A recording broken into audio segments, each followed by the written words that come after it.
there is much to discuss with regard to the way that things have gone and where they're going. But you're standing again, of course. None of this is new. You're standing again. There doesn't seem to be any major candidate or threat to you, should I say, at this particular time. Would you agree with that or not?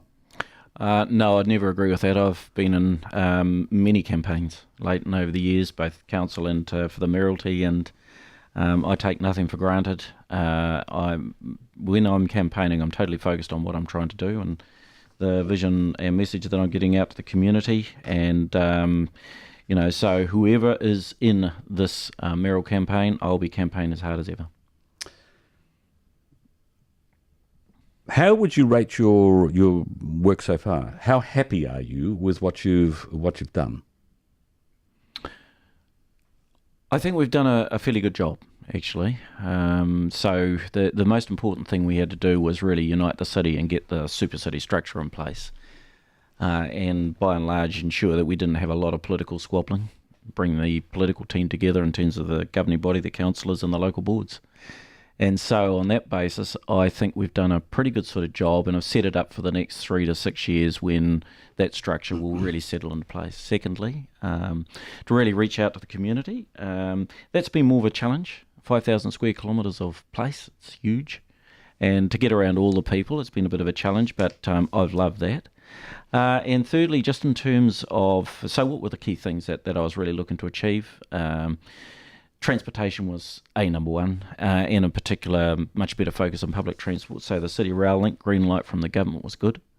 The focus that we've had in particular around rates, and I know this will be a big issue on your channel, but we have really focused to be prudent in that, and so keep rates low, and I think we've achieved that.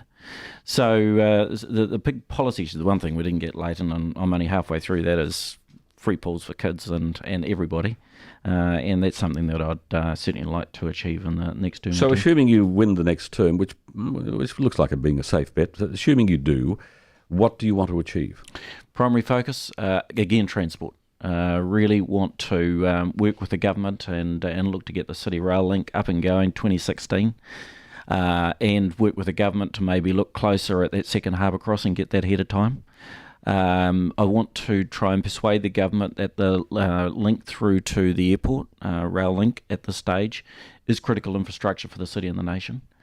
And then take the discussion with the community over the next year on that alternate funding issue for our transport, on the basis we've got to do it and we don't have sufficient rates and taxes to really achieve the type of transformation bill we need for transport. To have a good talk to the community about those issues raised around congestion charge and network charge.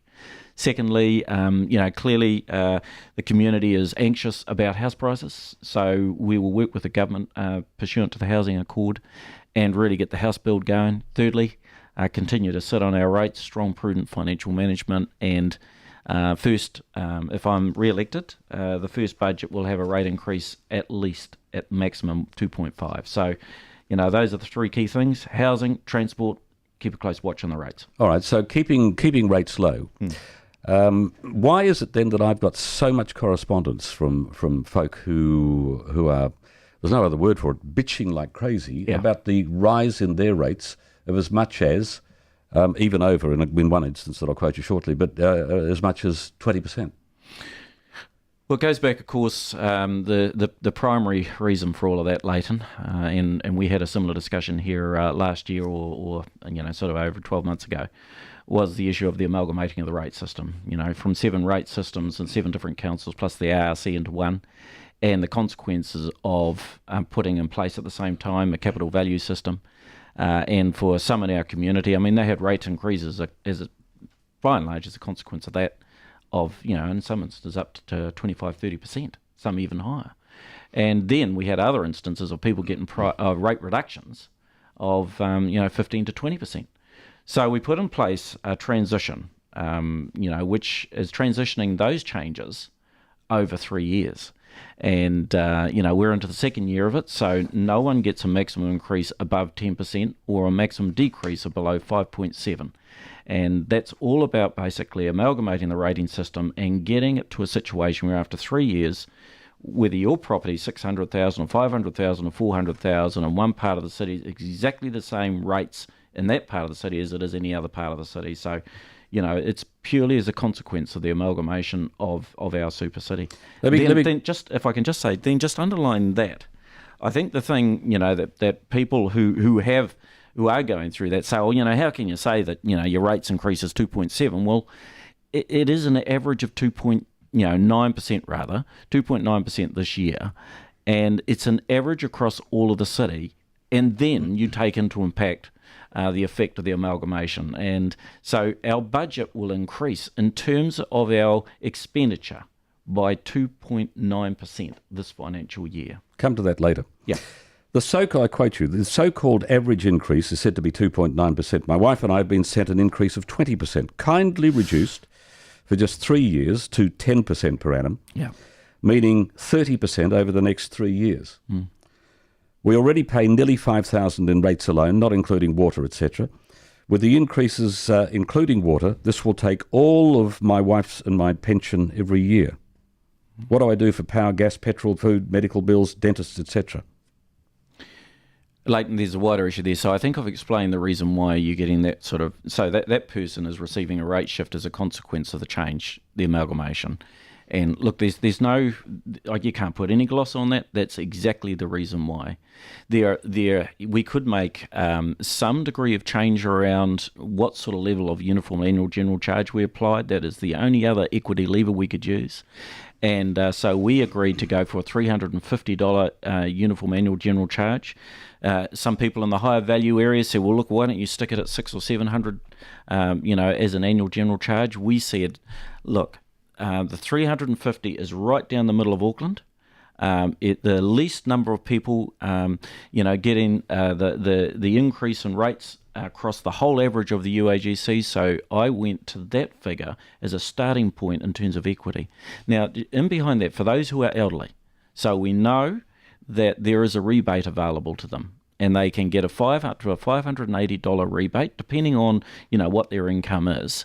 And but I also know that rebate is only taken up by a half to 2/3. So there's another half people who are entitled that don't actually apply for it. So I certainly want to take this opportunity to remind those who are elderly to get out there and go for that rebate. So, and then thirdly, Leighton, I want to say this.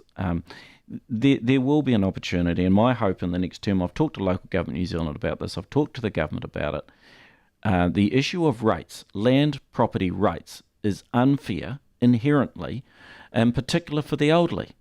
Because for those who are sort of in their retirement years, they're owning property, their income's flatlined, but their property value continues to go up. So by nature, if there are rate increases, then they are going to cop those rate increases. And, and they can afford them least in those years. So what's the alternative? Well, my view is that we should be having a decent discussion nationally, on whether or not we would, instead of having a property tax, a city-type tax. Some other type of tax, and they do these types of taxes, which would be a progressive taxation system. And my view is that, at the very least, we should have a national, this is just not an Auckland discussion, it's a countrywide discussion on whether or not rates is a sustainable way for us to fund local government, and particularly if you take into case the fact that there's only so much you can do to address the lack of fairness for elderly, within the existing system. The best way is make it a progressive type taxation system. And how can we do that? Well, let's have a good discussion for a start. I will turn them loose on you very shortly. It is 19 after 10, Newstalk ZB.